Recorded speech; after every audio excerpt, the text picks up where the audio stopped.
Assalamualaikum warahmatullahi wabarakatuh. Anak-anakku sekalian, berjumpa lagi dengan Bapak Azib Andriansyah. Pada pertemuan kali ini kalian akan belajar tentang materi bab 1 dengan tema mengenai taharah atau bersuci. Anak-anakku sekalian, bersuci merupakan bagian terpenting dalam kehidupan seorang muslim. Kenapa? Karena sangat berkaitan dalam hal sah atau tidaknya ibadah yang kita lakukan. Sebagai contoh ibadah sholat, jika kita ingin menunaikan ibadah sholat, maka harus suci terlebih dahulu, baik badan, pakaian, dan juga tempat, karena merupakan salah satu syarat sah dalam ibadah sholat. Agar kita bisa bersuci dengan baik, tentu kita harus mempelajari tata cara bersuci. Bersuci dari hadas besar dan juga hadas kecil, serta mengetahui macam-macam najis dan cara membersihkannya. Allah mencintai orang yang menjaga kebersihan dan kesucian. Dengan hidup bersih dan selalu bersuci, maka akan terhindar dari berbagai penyakit dan dicintai orang banyak. Anak-anak sekalian, pada pertemuan kali ini kalian akan belajar tentang macam-macam najis. Sebelum belajar tentang hadas besar dan juga hadas kecil, kalian akan belajar tentang macam-macam najis. Nah, apa itu taharah? Taharah artinya bersih atau bersuci. Maksudnya menyucikan badan, pakaian, dan tempat dari hadas dan najis sesuai dengan syariat Islam. Kemudian, taharah atau bersuci terbagi dua. Apa saja? Yang pertama ada toharoh dari najis atau bersuci dari najis. Yang kedua ada toharoh dari hadas atau bersuci dari hadas. Taharoh dari najis yaitu cara mensucikannya dengan air yang suci dan menyucikan. Jadi bersuci dari najis atau kotoran, cara mensucikannya dengan air yang suci dan menyucikan, atau biasa disebut dengan air mutlak atau air murni. Air mutlak atau air murni ini anak-anak maksudnya air yang tidak tercampur apapun, serta airnya itu tidak terkena najis. Kita tahu misalnya air teh itu airnya suci tapi tidak mensucikan karena sudah tercampur zatnya dengan yang lain. Kemudian ada toharoh dari hadas atau bersuci dari hadas. Hadas ialah keadaan tidak suci. Contoh seperti sehabis buang air kecil atau haid.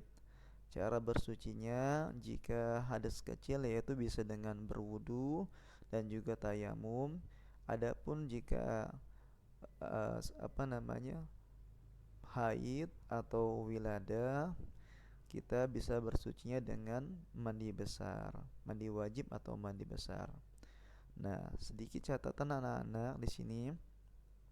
Suatu benda yang terkena najis disebut mutanajis. Jadi suatu benda apapun, misalnya pakaian, celana atau apapun benda atau barang yang terkena najis disebut dengan mutanajis. Artinya sudah tercampur dengan najis.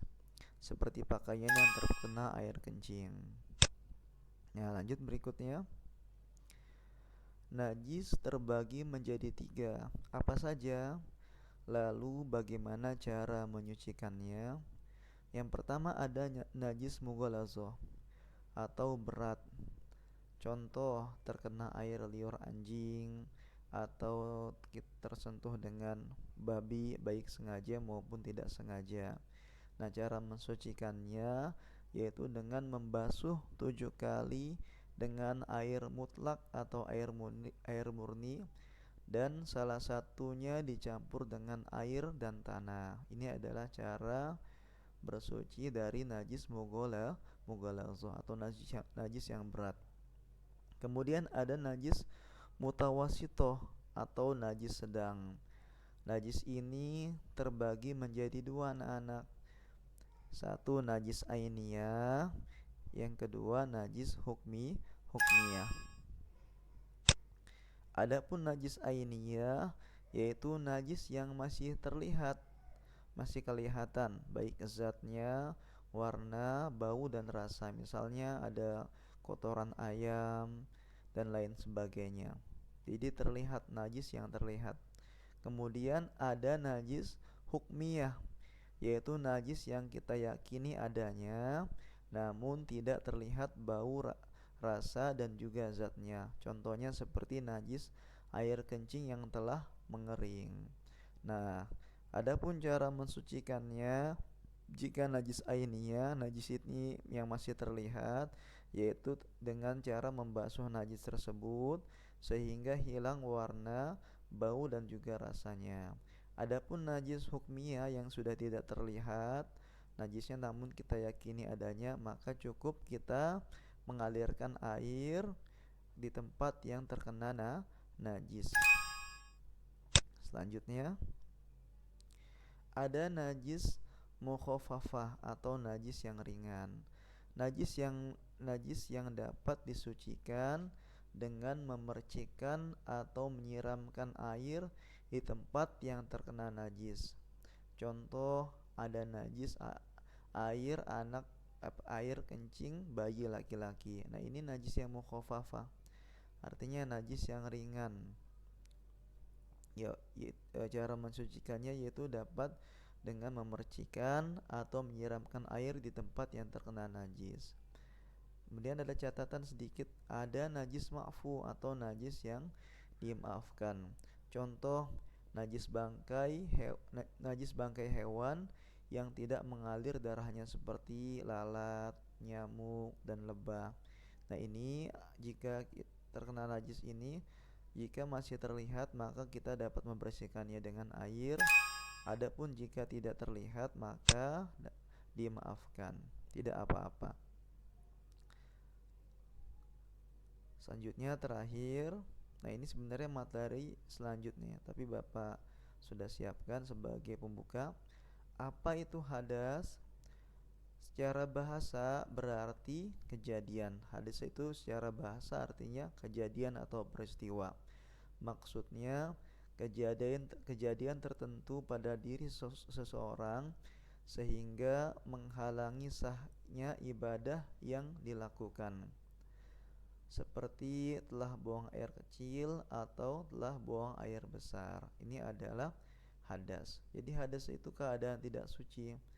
Ketika kita telah buang air kecil atau buang air besar berarti kita telah berhadas.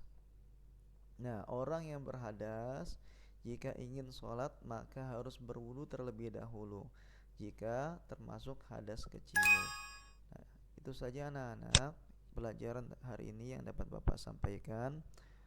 Sampai berjumpa lagi pada pertemuan berikutnya. Kurang lebihnya mohon maaf. Wassalamualaikum warahmatullahi wabarakatuh.